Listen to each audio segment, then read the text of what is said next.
Merci, Monsieur le Président, Monsieur le rapporteur, chers collègues, merci de m'accueillir dans votre commission tout d'abord.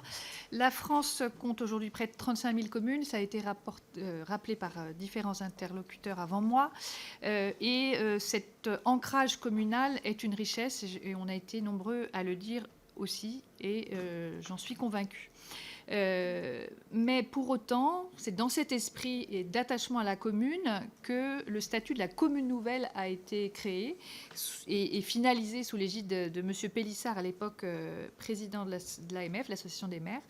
Et ce mouvement initié s'inscrit dans une logique de liberté locale, de coopération volontaire et de renforcement du bloc communal. Il traduit une volonté de bâtir des collectivités plus solides sans renoncer à l'identité des territoires. Et ce, toujours à l'initiative des communes elles-mêmes.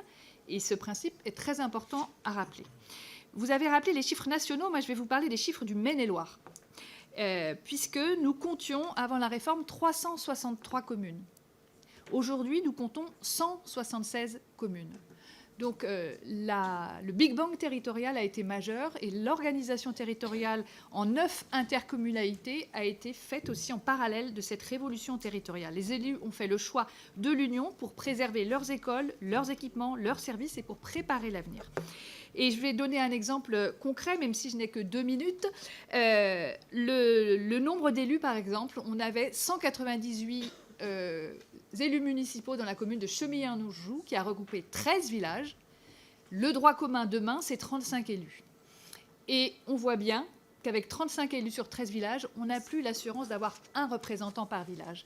Et on a constaté au fil du temps comme ça un certain nombre de freins à la création de futures communes nouvelles.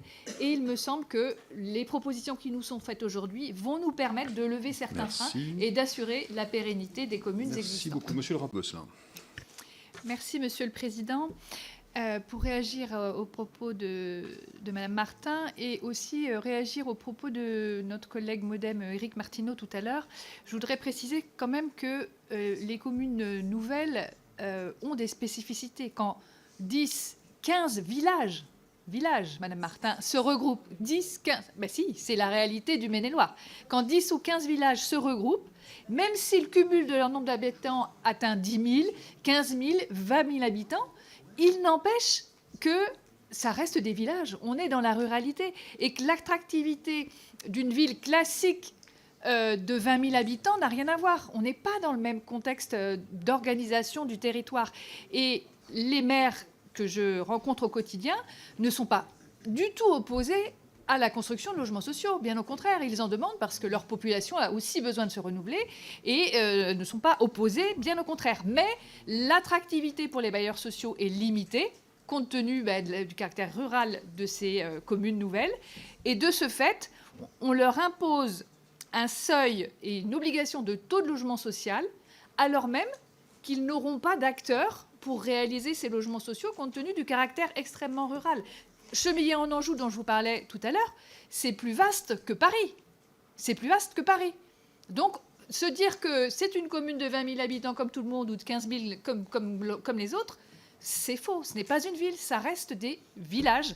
Et je pense que si on ne tient pas compte de cette spécificité-là et si on ne permet pas d'assouplir et de lever ce frein, c'est un problème pour les communes déjà constituées, mais ce sera un frein majeur pour les villages qui, demain, voudraient se constituer. Qui va aller se tirer une balle dans le pied avec des objectifs à atteindre qui seront inatteignables? C'est 100 000 € pour l'une de mes communes nouvelles d'amende potentielle.